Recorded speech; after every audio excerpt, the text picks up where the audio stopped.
Hey guys, welcome back to my YouTube channel. I am All Shades of Z and I am back with another freaking video.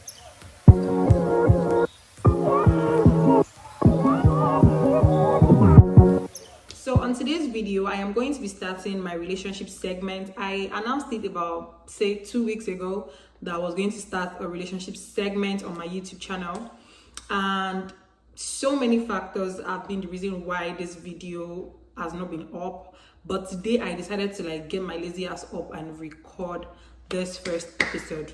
So on this relationship segment, I am going to be the judge. I am going to be the jury, and I'm going to be defending the both parties. So every relationship topics I talk about, I'm going to be defending both parties. I'm not going to be biased. I am going to be in the middle of the conversation. Everything I'm going to be speaking about are not going to be facts. I'm going to be saying they are going to be true, but they are not facts. Meaning I and you might not share the same perspective, but whatever it is I'm going to be saying is going to be true. So you're not coming here on this relationship segment to hear the facts. Do you understand what I mean by facts? Facts are things that can't be disputed. Do you understand? So, but I am going to be saying nothing but the truth and how I feel about every of the matter. So when I announced the relationship segment, I told people to ask me questions on my WhatsApp, on my Instagram, and on my Twitter. So sometimes I would not be asking people to send me questions. Sometimes I would just go in and just provide myself with the questions and just come on here to record and talk about it. So the first thing is I am actually using my phone to record right now, hence I can't be reading the question from my phone. So I wrote it down in a book. So you guys should pray for this movement so we can move forward, so we can start using camera. But till then, we keep recording with the iPhone. So the first question that I got is, the person said, should you have sex on the first date? See, all I know in this relationship thing is that there is no handbook, there is no rules, there is no stipulated rules and regulation that anybody wrote down, that was nothing was passed from one generation to another concerning relationship. So there is no book of relationship, or there is no law that is guiding or binding anyone's relationship. So you can decide to have sex on your first date and somebody else might decide not to have sex on their first date. That is their business. Do you understand? I don't feel it's wrong and I don't feel it's right. Whatever rocks your boat, you should. Some people, they will have sex on the first date and they're fine. Nothing is happening. 3 years, 4 years, they even get married. But some other people, they have sex on the first date and everything just go to shit. So don't let anybody define what relationship should look like to you or what a first date should look like to you. If you decide to have sex on the first date, make sure it's on your terms. You like the person, you are not coerced into, you're not being forced into having the sex. Do you understand? As long as it's a decision that you and your partner made, I don't think anyone's opinion actually matters when it comes to having sex on the first date or not having sex on the first date. I believe it's a matter of you. It is what you and your partner has decided on your first date that actually matters. If it works for you, fine. If it doesn't work for you, fine. But I am not going to come here and tell you, okay, it is fine to have sex on the first day and it is not fine. As long as it is your decision and you feel good about it, then no problem. Don't let anybody push you, girl. If you want to have sex on the first date, it's fine. If you as a guy want to have sex on the first date, it's totally fine. And if you don't want to, it's also totally fine. So the next question is, why are men scums? See, one thing I've realized on this surface of the earth that I've realized now in this our generation is that scum has no gender. Like, scum has no gender. Anyone can be scum. Like, jokes apart, like anyone can be scum.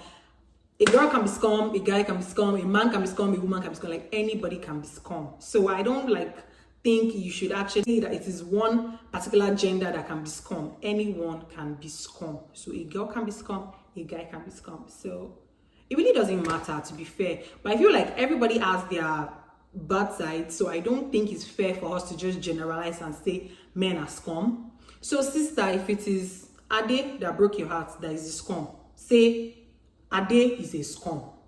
Ade is a scum. Wale is a scum. Benga is a scum. Don't come here and say men are scum or women are scum. If it's a lady that has hurt you or has broken your heart or has done something terrible to you that you don't like, Don't go around and be generalizing and be saying women are scum or women are trash. Do you understand what I'm saying? If it is a Tola that has broken your heart as a guy, she is a scum. Tola is a scum. Jennifer is a scum. So I feel like we should stop this generalizing thing and thinking that, okay, once one person or two people in a gender or a tribe should do something, we generalize it and then make it seem normal. Anybody can be scum. You get me? You get what I'm saying though? Anybody can be scum. So I know, guys, I am not siding you guys. I don't know, you guys will go around thinking I'm siding you. I am not siding you guys. The next question is, how do you know he's a real man? Can you actually know if a guy is real?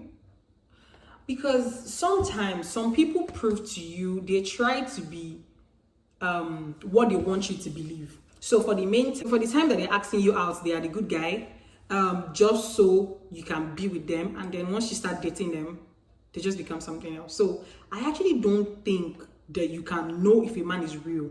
Do you get? But there's some things I could say you can like see in a man that will make you know that, okay, this one is real and this one is going to be down for me. When he puts you first, he doesn't hurt your feelings, he wouldn't lie, he would not cheat, he would never want you to lack. It is that you need, in as much as he has it, is going to like try to provide it for you. So these are the things that I feel makes a real man. But I really don't think you can spot a real man from afar, if only you get close to the person. And people can actually pretend to be who they are not, just so you can accept them. So the next question is, how do you undo a guy that cheats?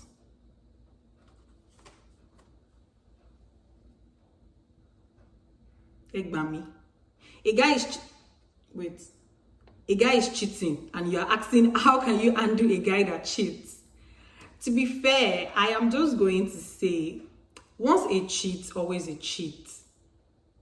I don't think people actually stop cheating. They just try their best that they don't get caught the next time.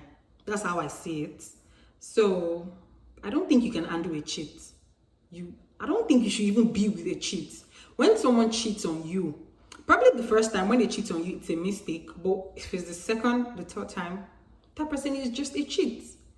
And I feel like you can just give them the benefit of doubt for the first time when they cheat. And then once it's the second time, I feel you should get out of that relationship before it's too late. Because I really don't know what you want to be doing with a cheat. Because he's just basically going to be breaking your heart like every single time. So the thing is, you can't actually undo a cheat. No one can undo a cheat. No one can undo. There is nothing like handling a cheat. It's either he cheats on you, you leave him, or you be with him and he will continue his bullshit, or you give him the benefit of doubt for the first time. And I just feel like once someone cheats on you the first time and you catch them, they just try their best so you don't catch them the next time. That's how I say it, and that's how I feel. So if someone cheats on you the first time, they will try their best just so you don't catch them again. But if you want to undo a cheat, probably you ask them the reason why they cheated in the first place. And probably if the problem is from you, maybe you can manage that. But if the problem is not from you and the guy is just a chronic cheat, I just feel you should leave that person and move on to somebody better. No one deserves a cheat. So the next question is, are there real men who aren't liars or cheats? I spoke about this earlier and I said that we shouldn't always generalize, because one person has hurt you, one person from a particular tribe or one person from a particular gender has hurt you, and you feel the need to just generalize and think every one of them are liars or cheats. That's a very, very bad way to think. I don't think all men are liars and I don't think all men are cheats. There are guys out there, there are several guys out there that are not cheats and would not lie, because they are still good guys.